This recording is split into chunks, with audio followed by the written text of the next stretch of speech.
నాయకులు కోరిక బలరాం నాయక్ గారు, వారితో మాట్లాడదాం. సార్, అసలు ఏం చెప్పాలనుకుంటున్నారు దీని గురించి? ఈడీ కేసు అనేది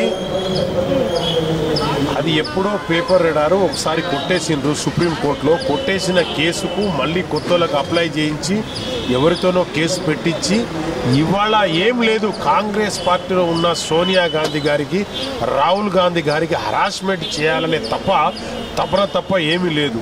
మరి వాళ్లకు ఒకళ్ళ హరాస్మెంట్ చేయాలనుకుంటే ఇవాళ దాదాపుగా అన్ని రాష్ట్రాల్లో, దాదాపుగా కర్ణాటక కానీ, నిన్న మహారాష్ట్రలో కానీ, మధ్యప్రదేశ్లో కానీ, ఇవన్నీ కూడా బీజేపీ చేస్తున్న అక్రమాల కేసులు కానీ అన్నీ కానీ వాళ్ళకి ఎన్నో రకరకాలుగా చేస్తున్నాం. ఇవన్నీ చెప్పాలంటే 1 డే కూడా సరిపోదు, 2 days కూడా సరిపోదు. అలాంటి మోడీ గారి ప్రభుత్వం, మోడీ గారు, అమిత్ షా గారు పాటుపడుతున్నారు సోనియా గాంధీ గారి మీద, రాహుల్ గాంధీ గారి మీద. ఇది మంచి పద్ధతి కాదు. ఎందుకంటే రాహుల్ గాంధీ గారికి, సోనియా గాంధీ గారికి ఒక చరిత్ర ఉంది. మోతీలాల్ నెహ్రూ నుంచి, ఇందిరాగాంధీ నుంచి, రాజీవ్ గాంధీ నుంచి వాళ్ళు భారతదేశానికి, ఈ దేశానికి ముందు బాట నడిపించిన మహానుభావులు, కుటుంబ సభ్యులు వాళ్ళు. ఇలా మోడీ గారికి ఏ చరిత్ర ఉందండి? వారు ఎన్నో రకరకాలుగా చేసుకుంటూ ఈ భారతదేశానికి ముందు తీసుకొచ్చిన మహానుభావురాలు సోనియా గాంధీ గారు. రాజీవ్ గాంధీ చనిపోయిన తర్వాత 3 రాష్ట్రాలే కాంగ్రెస్ ఉంటే 2 సార్లు గవర్నమెంట్ తెచ్చి ఈ భారతదేశానికి ముందు నడిపించిన తల్లి, తెలంగాణ ఇచ్చిన తల్లి రాజీవ్ గాంధీ గారు సాఫ్ట్వేర్ తీసుకొస్తే ఇవాళ ఇండియాలో ఉన్న మొత్తం కూడా ఇతర దేశాల్లో పనిచేస్తున్న మహిళలు అయితే ఏంది, జెంట్స్ అయితే ఏంది, ఇవాళ అన్నీ కూడా మహిళలకు రిజర్వేషన్ కానీ, ఎస్టీ ఎస్సీ బడుగు బలహీన వర్గాల స్కీమ్స్ కానీ, హైవే నేషనల్ రోడ్స్ కానీ, ఎడ్యుకేషన్ కానీ ఇవన్నీ తీసుకొచ్చింది కాంగ్రెస్ పార్టీ. ప్రైవేటు విక్రయణ చేయకుండా రైల్వే ప్రాజెక్టు కూడా పీపీ చేశారు. ఇవన్నీ హైవే నేషనల్ ఇక్కడే తయారైంది కాదు.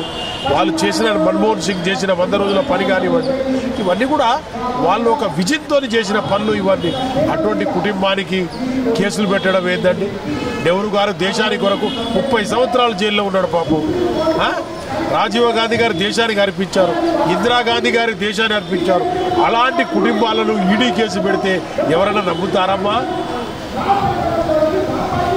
ఇదంతా కాసేపు పక్కన పెడితే ప్రస్తుత పరిస్థితుల కోరిక బలరాం నాయక్ గారు ఎందుకు పాలిటిక్స్ లో అంత యాక్టివ్గా ఉండడం లేదు? యాక్టివా? మేమెందుకు యాక్టివ్గా లేవు? లేదు, మేము పాలిటిక్స్లో యాక్టివ్గా ఉన్నాం. మేము గాంధీ భవన్కు రావడం తక్కువ, మేము విలేజ్లలో, పల్లెలలో ఎక్కువ ఉంటాం తప్ప ఇక రోజు వచ్చి గాంధీ భవన్లో ప్రెస్ మీట్ పెడితేనే యాక్టివ్గా ఉన్నట్ట. యాక్టివ్ అన్నట్టు ఏం తెలుసా? గవర్నమెంట్ వచ్చినప్పుడు, మన పవర్లో ఉన్నప్పుడు మనము పని చేసి ప్రజలకు చేయించడం. మేము మోడల్ స్కూల్స్ కానీ, కేంద్ర విద్యాలయాలు కానీ, ఇవాళ ఏటునాగరం బ్రిడ్జిలు కానీ, హైవే నేషనల్ రోడ్స్ కానీ, ఇవాళ ఇవన్నీ కూడా పాఠశాలలు కానీ, అన్నీ కూడా మహిబాద్ హెడ్ క్వార్టర్లో మున్సిపాలిటీ కానీ ఇవన్నీ మేము చేశాము. రేపు మేము గవర్నమెంట్ వస్తే మేము మహిబాద్ హెడ్ క్వార్టర్లో ఉంటాం తప్ప మేము ఇక్కడ హైదరాబాద్కు వచ్చి గాంధీ భవన్లో కనిపించి, ప్రెస్లో కనిపించి ప్రెస్ మీట్ పెడితే కాదు. ఒకరోజు వచ్చి ఎగ్జామ్ రాస్తే కరెక్టా, లేకపోతే సంవత్సరాల కొద్ది చదువుకుంటే ఎగ్జామ్ రాస్తే కరెక్టా? నేను 7 నియోజకవర్గాల పాఠాలు చదువుకుంటూ ఉంటా. ఎలక్షన్ వచ్చినప్పుడు ఎగ్జామ్ రాస్తా. వీళ్ళేం చేస్తారంటే ఇక్కడికి వచ్చే రోజు కనిపించుకుంటా ఏదో ప్రెస్ మీట్ పెడితే యాక్టివ్ ఉన్నట్టు కాదు, ప్రజలలో యాక్టివ్ ఉండాలి. అంటే ఇట్లా ప్రెస్ మీట్ పెట్టే వాళ్ళంతా వేస్ట్ అంటారా?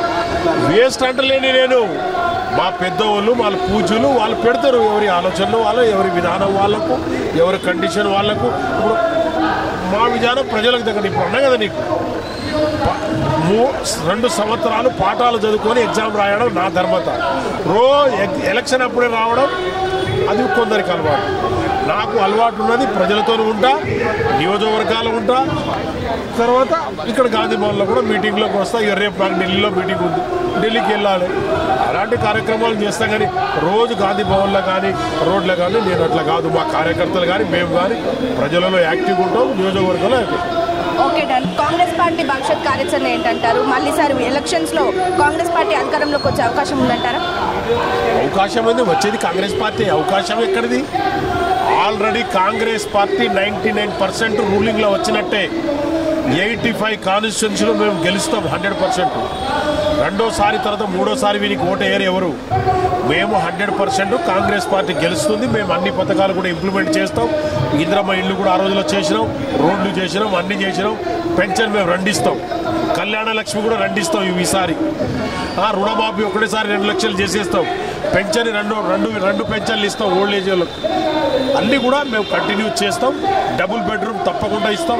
ఇందిరమ్మ ఇల్లు ఎట్లా ఇచ్చామో పోలియో డ్రాప్స్ లెక్క ఇప్పుడు కూడా ఇందిరమ్మ ఇల్లు అన్ని డబుల్ బెడ్రూమ్స్ ఇస్తాం. 100%.